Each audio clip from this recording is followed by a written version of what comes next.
सिद्धेभ्यः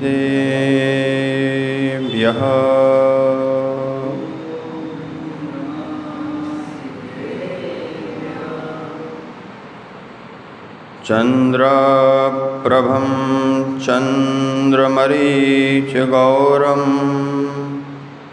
चन्द्रं द्वितीयं जगतीवकान्तं वन्देऽभिवन्दं महतामशीन्द्रं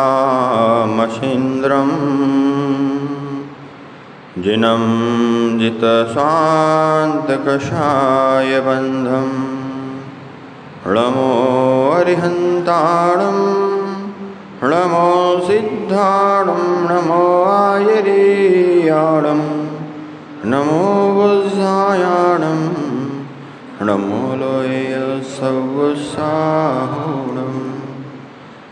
1008 श्री आदिनाथ भगवान की, 1008 पार्श्वनाथ भगवान की, 1008 श्री महावीर भगवान की, आचार्य श्री 108 वर्धमान सागर जी महाराज की, गणाचार्य आचार्य भगवंत श्री 108 विराट सागर जी महाराज की, आचार्य भगवंत श्री 108 अध्यात्म योगी आचार्य प्रवर आचार्य देवश्री विशुद्ध सागर जी गुरुदेव की।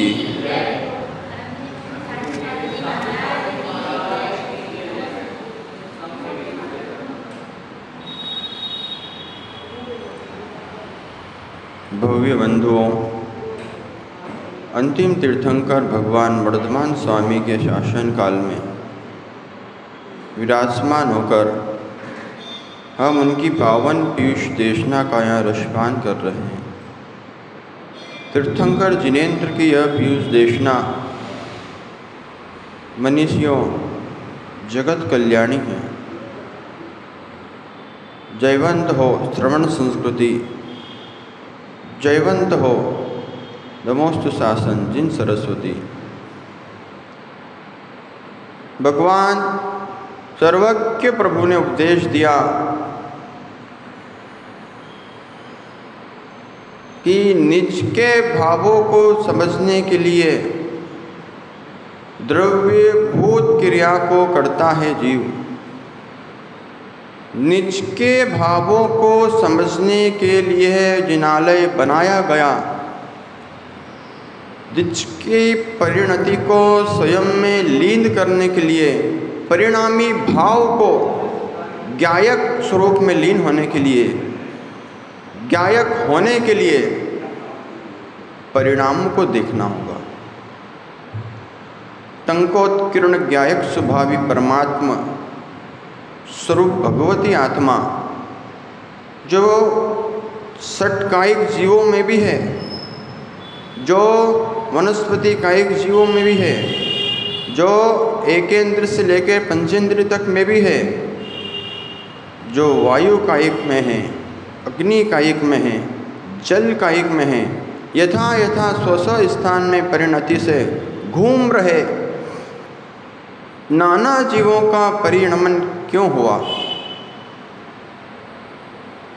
आज सुबह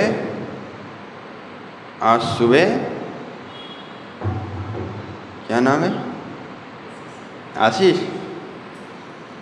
आशीष भाई, आज सुबह सुपार्श्वनाथ जिनालय के बाहर एक वृक्ष खड़ा हुआ है। उस वृक्ष के नीचे कुछ श्वेत वर्ण के फूल, समझ गए, फूल गिरे रखे थे, पड़े हुए थे। कुछ लोग पीछे के रास्ते से आए और टोकरी में भरने लगे। कोई फूल भगवान को चढ़ा रहा है, अपने धर्म के अनुयायी भगवान को चढ़ा रहे हैं, और एक फूल किसी की अर्थी पर चलाया जा रहा है। ओह, क्या दशा है। हे फूल, तेरा पुण्य तू भगवान के सामने चढ़ने जा रहा है। हे फूल, तेरा कर्म तो अर्थी पर जा रहा है। ओह, समझ में आ रहा है? जिन जिन जीवों ने धर्मात्मा का भेष बनाकर, जिन जिन जीवों ने जैन कुल में पैदा होकर, जिन जिन जीवों ने जैन कुल में उत्पन्न होकर षटकर्म का पालन नहीं किया, उनको फूल बनना पड़ा, उनको अर्थी पर जाना पड़ा, उनको पैरों के नीचे फूल बन के कुचलना पड़ा। और जिन जिन जीवों ने देव शास्त्र गुरु की अकाट्य श्रद्धा भाव से पूजन की थी, भक्ति की थी, सेवा की थी, उनको भगवान के चरणों में आना पड़ा। ज्ञायक की लीनता, ज्ञायक की लीनता, ज्ञायक की लीनता ऐसे नहीं बनती मित्र। जड़ की क्रिया, जड़ की क्रिया, जड़ की क्रिया, जड़ की क्रिया के प्रति कषाय भाव करने पर भी ज्ञायक भाव नष्ट हो जाता है। ओहो, क्या रखा है क्रिया कांड में? क्यों मंदिर जाना, क्यों मुनियों को मानना?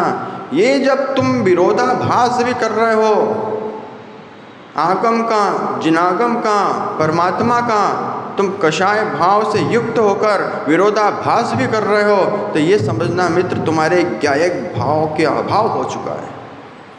ओह, नर्मदा के तट पर आशीष भाई, नर्मदा के तट पर बैठा पुरुष, नर्मदा की ओर चलो। आप बोलते ना, कोई नर्मदा बोलता है, कोई नर्मदा बोलता है। निमाड़ी अधिकांश लोग नर्मदा बेती महाराज जी हमारे यहाँ। आप जहाँ से निकल रहे हैं, ये बहुत बड़ा जो पुल दिख रहा है, ये नर्मदा का पानी है। तो उस नर्मदा के तट पर बैठा हुआ पुरुष तटस्थ भाव में यदि बैठा है, तो बताओ उसको कर्म आश्रय हो रहा है कि नहीं हो रहा है? तटस्थ होकर बैठा है तट पर कोई पुरुष आशीष भाई, तो उससे पूछना कि तेरे परिणाम क्या चल रहे हैं। उस नदी में नरेंद्र भारती जी, उस नर्मदा की नदी के तट पर बैठोगे तो उस नहर में, उस नदी में, उस पानी के प्रवाह में, उस धारा में आपको लकड़ियाँ भी बहती हुई दिखेगी।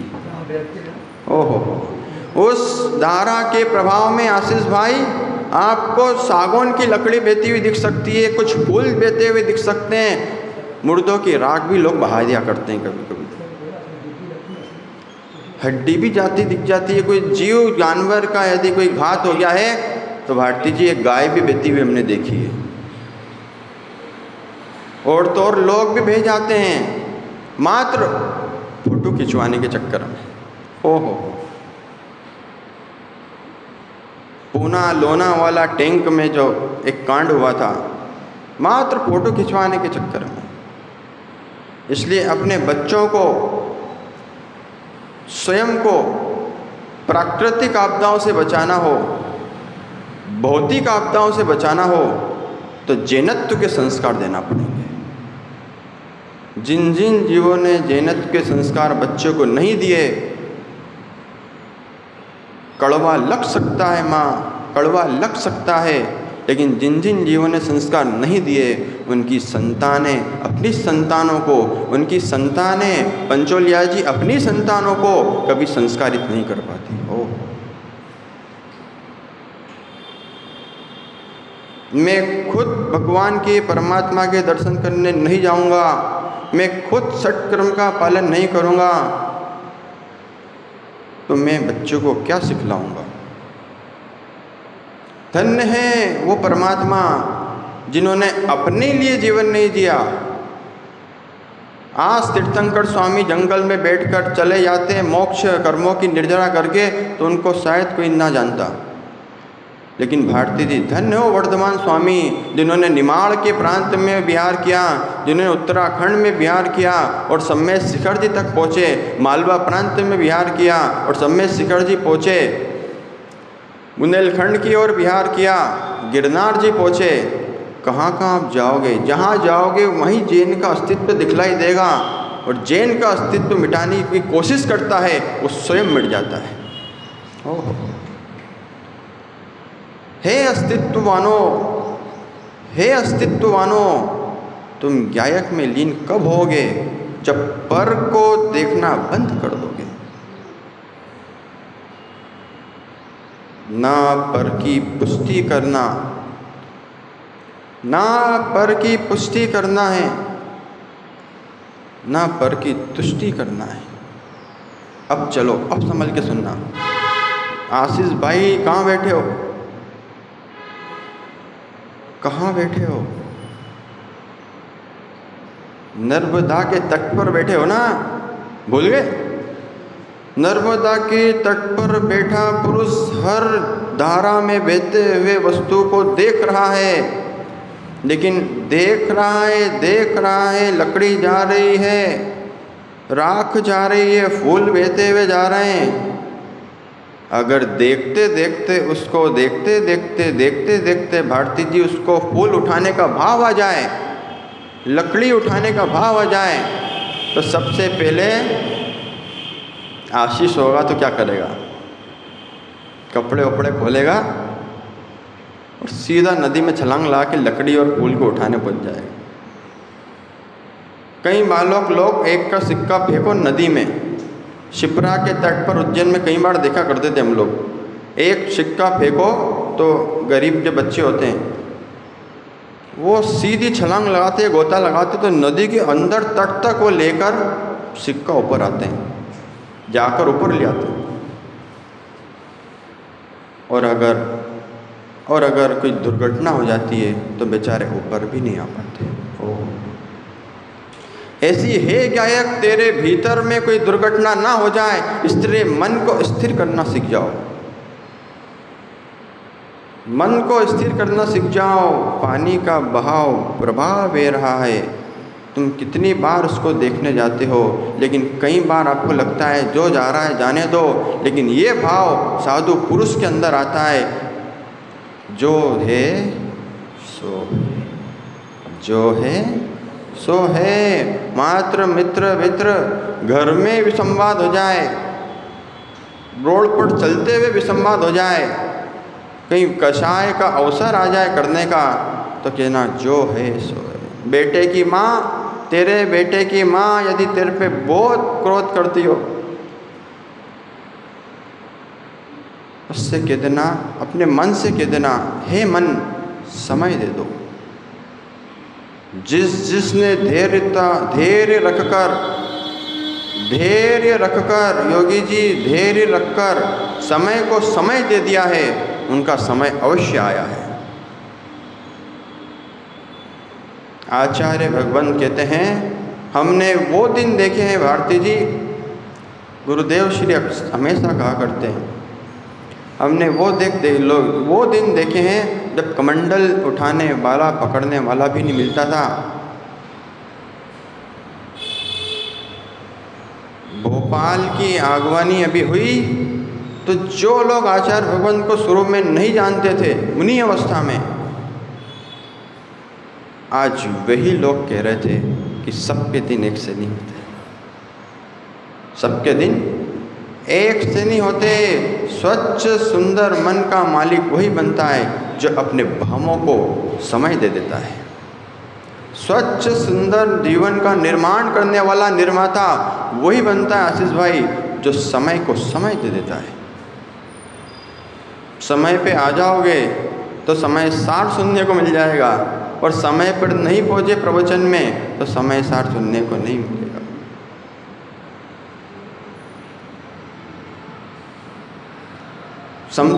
मैं समताधारी, इतना आसान नहीं है समता को धारण करना। बोलना बहुत सरल है, कहना अत्यंत सरल है। जब निज के ऊपर बात आती है तब भावों को, गायक को जागृत कर लेना चाहिए। कौन से भावों को? योगी जी कहाँ खोए हो? कौन से भावों को? जो भाव आचार्य सन्मति सागर जी के अंदर आए, जो भाव आचार्य शांति सागर जी के अंदर आए, जो भाव आचार्य भगवान विशुद्ध सागर जी गुरुदेव के अंदर आए, और जो भाव आचार्य विमल सागर जी के अंदर आए। अब चलो आचार्य विमल सागर जी के पास सम्मेद शिखर पर आचार्य भगवान विराजमान थे। एक ऐसा योगी हुआ आचार्य विमल सागर जी वात्सल्य रत्नाकर, निमित्त ज्ञानी, निमित्त ज्ञानधारी, जो व्यक्ति को देखकर समझ जाते थे कि इसका कितना पुण्य चल रहा है और व्यक्ति क्या कर रहा है। वहाँ पूछने की जरूरत नहीं पड़ती थी कि मेरा भविष्य क्या होगा, क्योंकि आप गुरु के पास में आए हो तो उनको ये समझ में आ गया कि क्यों आए हो। कई लोग बहुत देर तक समय खर्च करते हैं, व्यय करते हैं, व्यर्थ करते, बैठे रहेंगे, सोचेंगे कि हम अपनी बात, अपना दुख कैसे सुनाएं। लेकिन तुम गुरु को अपना सच्चा गुरु मानते हो तो उनके चरणों में सब समर्पित कर दो, जितनी भावनाएं सब समर्पित कर दो और उनसे नियम ले लो कि हे गुरु भगवान, मैंने इस दिन ये दोष किया था, इस उम्र में ये दोष किया था। योगी जी, युवा अवस्था में कितने आप भोग कर चुके हैं। आवाज़ आ रही? सुधीर भैया, युवा अवस्था में ये जो जितने दोष कर चुका है, कितने दोष कर चुका है, उसकी याददाश्त इसको नहीं आती, उसकी याद उन दिनों में नहीं आती, उसका पश्चाताप युवा अवस्था में नहीं होता। लेकिन जब प्रौढ़ वृद्धता आने लगती है, वृद्ध अवस्था आने लगती है, वृद्ध अवस्था आने लगती है, तब जीव को बोध होने लगता है कि मैंने क्यों, जिनवाणी से मुझे ज्ञान प्राप्त हुआ, हो गुरु से मुझे ज्ञान प्राप्त हुआ, कितने दोष मैं कर चुका हूँ। और सच्चा श्रावक तो वही है जो अपने गुरु के चरणों में आकर दोषों का प्रायश्चित लेकर शुद्ध हो जाए। बेचारे अभागे हैं भारती जी, वो लोग अभागे हैं, अभागे हैं जो गुरुओं से दूर भाग रहे हैं, वो प्रायश्चित क्या ले पाएंगे। आज भी सनावत में होने वाली क्रियाचर्या में लगने वाले दोषों का प्रायश्चित हम अपने गुरु से लेकर हल्के हो जाते हैं। हो हल्के हो जाओ। क्यों रखा है प्रायश्चित तप? मात्र मात्र मात्र स्वाध्याय परम तप, स्वाध्याय परम तप, स्वाध्याय परम तप, 24 घंटे स्वाध्याय स्वाध्याय स्वाध्याय। ज्ञायक भाव कहता है शब्दातीत को जानना है। पंचोलिया जी, शब्दातीत को जानना है तो ज्ञायक में उतरना पड़ेगा। तो ज्ञायक में उतरने पहले ज्ञायक आत्माओं के पास आना पड़ेगा। ये मान की पुष्टि है कि मैं उस मंदिर नहीं जाता, ये मान की पुष्टि है मैं गुरु को नहीं मानता। ओहो, तो गुरु को इसलिए नहीं मानता क्योंकि तेरे कर्म प्रकृतियों में हो। पंचोलिया जी, जो गुरु को नहीं मानता उसके जीवन में कर्म प्रकृति में एक कर्म बंध इस प्रकार का खोटा हो चुका है, ऐसा खोटा कर्म बंद हो चुका है, ना जाने बेचारे भोले जीव ने मंदिर में बांधा होगा, ना जाने भोले जीव ने परिवार में रहकर बांधा होगा, ना जाने भोले जीव ने सड़क पर वहाँ यात्रा करते हुए बांधा होगा, क्या पता कहाँ बांधा होगा। वो उदय में आया है। इसलिए कर्मातीत, शब्दातीत स्वरूप को जानने के लिए गुरु का दर्शन जरूरी है। भाई भाव कैसे चल रहे हैं? योगी जी यहाँ बैठे हो तो भाव कैसे चल रहे हैं? चांगला चल रहे हैं? सुष्टु चल रहे हैं? कषाय तो नहीं आ रही? अरे जिनवाणी के सामने किसी को कषाय आ जाए तो समझना इससे अभागा कौन होगा। इसलिए कषाय नको करा, न कषाय की पुष्टि करो, न कषाय को करो। ज्ञायक भाव में लीन होना है तो स्थिर होना सीख जाओ। आचार्य भगवान विमल सागर जी महाराज सम्मेद शिखर जी में विराजमान थे। जब कर्म उदय आता है ना तो साधु संतों को भी नहीं छोड़ता। आप तो श्रावक हैं, समझ में आया? आवाज आ रही? आचार्य भगवान को लोकेन भैया, आचार्य भगवान विमल सागर जी को पीठ पे एक फोड़ा हो गया। क्या हो गया? फोड़ा हो गया। बाल तोड़ का फोड़ा बहुत दिन में ठीक होता है। आप डॉक्टर हो क्या जाते रहते हैं। हे भगवान, मैंने ऐसा कौन सा कष्ट किया था? हे भगवान, मैंने किसकी निंदा की थी? हे भगवान आत्मा, कर्म यही कहेगा, तूने जीवन जीते जीते मुनियों की निंदा की होगी। ओह, मंदिर में बैठकर मुनि की निंदा सुनी होगी, मार्ग में चलते चलते निज मार्ग को भूला होगा, मार्ग में चलते चलते संतों की निंदा सुनी होगी।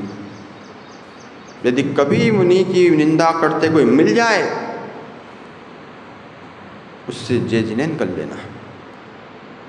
इसलिए नहीं कि उसके मान की पुष्टि हो, उसके निंदा धर्म की पुष्टि हो, वृद्धि हो। हे भगवान, इसको सद्बुद्धि की प्राप्ति हो और मेरी सद्गति हो। अरे भाई, व्यसन से युक्त होगे तो सद्गति होगी, कि व्यसन से मुक्त होगे तो सद्गति होगी। इसलिए निंदा सुनना भी व्यसन है, निंदा करना भी व्यसन है। आचार्य भगवंत विमल सागर जी से समझो स्थिरता क्या होती है। जब फोड़ा हो गया, ठीक नहीं हो रहा था, एक वैद्य जी पधारे। कौन पधारे? एक वेदराज पधारे। आचार्य भगवान सामायिक में लीन थे, ध्यानस्थ अवस्था में थे, ज्ञायक में लीन थे, क्योंकि भेष के मुनि थे, भावों के भी मुनि थे। तुम तो भेष के भी श्रावक नहीं बन पा रहे, भेष के भी मुनि नहीं बन पा रहे, और बात कर रहे हो कि हम कहाँ पहुँच गए। ओहो, भेष का साधु बनने के पहले भाव का साधु बनना पड़ता है, भावों को निर्मल करना पड़ता है, भावों को गुरु चरणों में लगाना पड़ता है। और यही हुआ आशीष। आचार्य भगवान ज्ञायक में लीन हुए, ज्ञाता दृष्टा भाव से देख रहा था वो पुरुष नर्मदा के तट पर, सुधीर भाई, जिसको कोई आश्रम नहीं हुआ, नदी के प्रवाह में कई सारी वस्तुएं बहकर चली गई, अपने तटस्थ होकर देखता रहा। इसलिए मंदिर आओ ना, एक टक भगवान को दिखा करो। कई लोग आते हैं तो मंदिर में दर्शन, अभी चलना, भूल मत जाना, सम्मेद शिखर जी पे रहना। अभी आचार्य विमल सागर जी की चर्चा चल रही ना।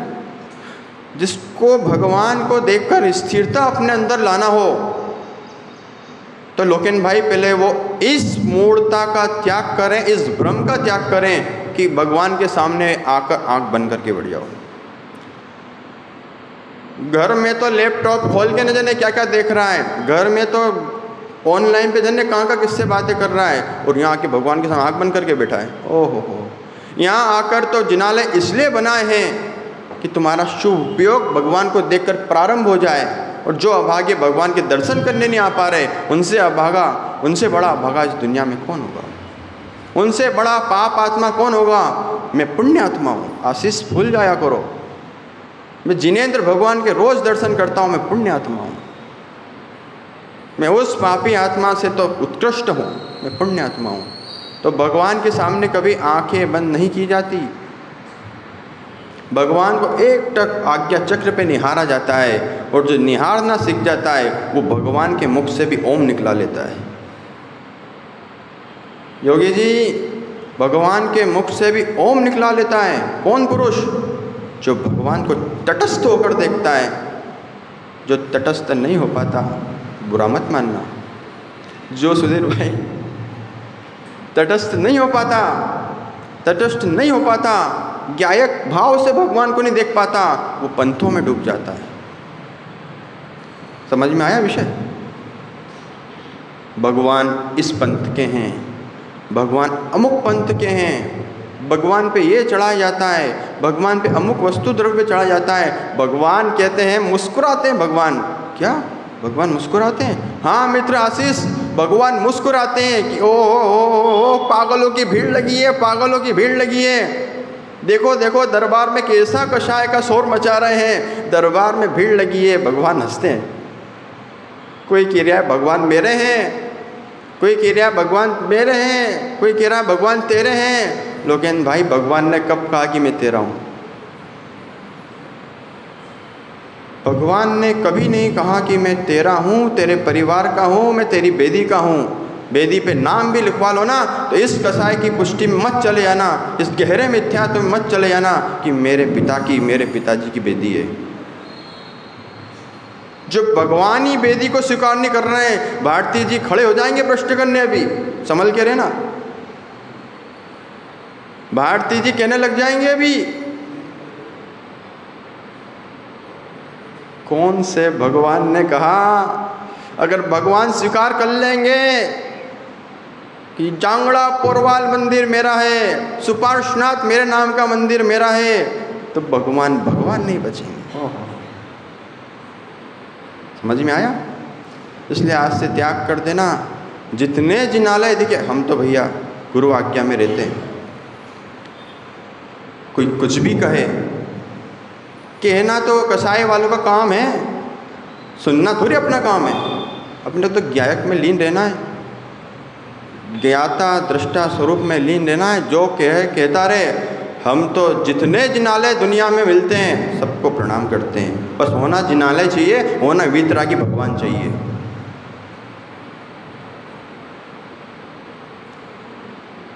कई सूर्य मंत्र भारती जी मुनिराज प्रतिमा को वहाँ खुद चलकर देने जाते हैं, और कई मूर्तियों को चलते चलते सूर्य मंत्र देकर नमस्कार कर लेते हैं। ये अध्यात्म की विद्या है। इस विद्या को आशीष भाई समझ जाओगे तो तटस्थ हो जाओगे, लीन हो जाओगे, स्थिर हो जाओगे। इसलिए भगवान को देखना सीखो, भगवान को जानना सीखो। हे भगवान, द्रव्य गुण पर्याय से मैं भी सिद्धात्मा हूँ। हे भगवान, वो दिन कब आए मैं आपको प्रणाम नमस्कार नमोस्तु करता हूँ, जब मैं भी आपके ससिद्ध सलाह में विराजमान हूँ। लेकिन नहीं, आप तो आते हैं ओम ह्रीम श्रीं क्लीं ह्रूम फट स्वाहा, ये बोलना भी जरूरी है। भगवान के सामने मंत्र नहीं बोलोगे, अभी टाइम समय हो रहा आपका, बताएंगे भगवान के सामने कौन सा मंत्र क्यों बोला जाता है। नहीं तो हर वेदी के भारती जी मूलनायक नहीं होते। मूलनायक का भी बड़ा सौभाग्य होता है।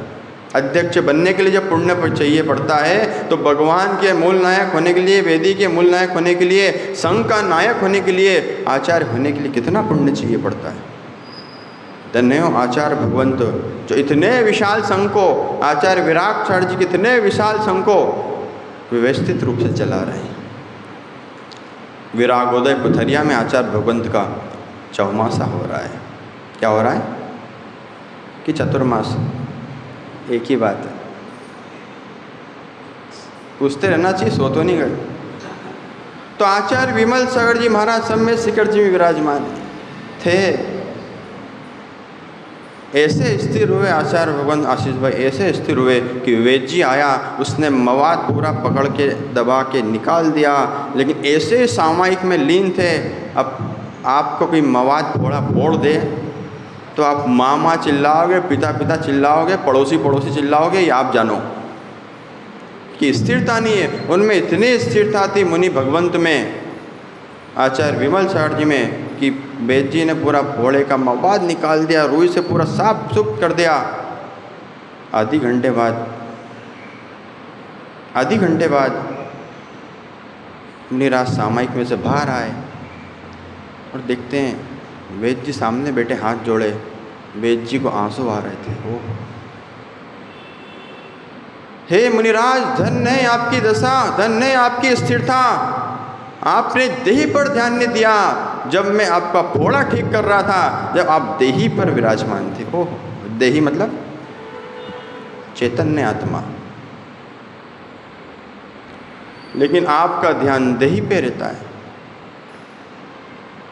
धन्य हो आचार्य महावीर कीर्ति जी, धन्य हो आचार्य शांति सागर जी। जब सामायिक किया करते थे तो काला नाग आकर गले में लपेट जाता था, पूरे शरीर पे बैठ जाता था। लेकिन धन्य हो मुनि दशा, जो सामायिक में हलन चलन का भी त्याग करके बैठते हैं।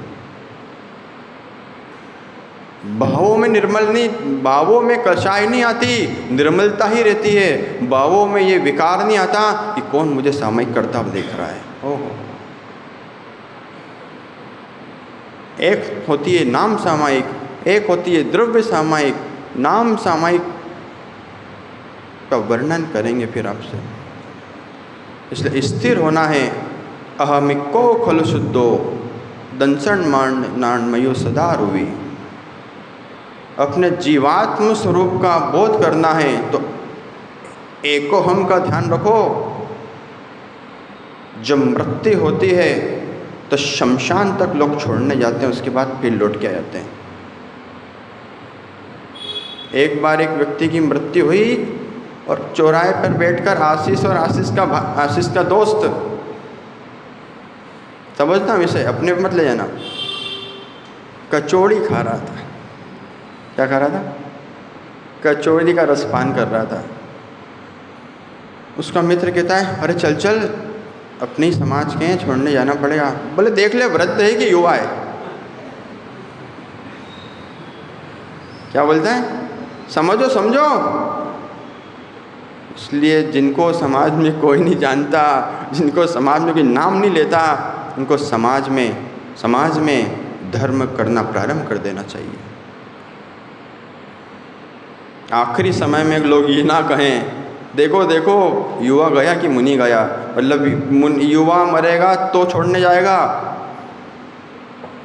वृद्ध गया तो छोड़ने नहीं जाएगा। इसलिए हे माँ, वृद्धता आने के पहले मर्यादा में रहना सीख जाओ। बोले महाराज जी मर्यादा तो है हमारे पास। कितनी मर्यादा है? समय की मर्यादा पे माँ आके बैठ गए। धन्य हो इनके प्रणाम भारती जी।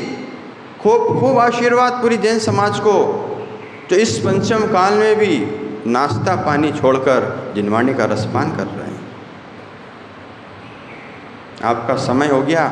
चर्चा तो इतनी है कि शाम तक बोलो तो भी कम है, लेकिन कल फिर चर्चा करेंगे इन्हीं मंगल भावों के साथ कि सबका कल्याण हो, सबका मंगल हो। बोले आचार्य भगवान श्री विशुद्ध सागर जी गुरुदेव की।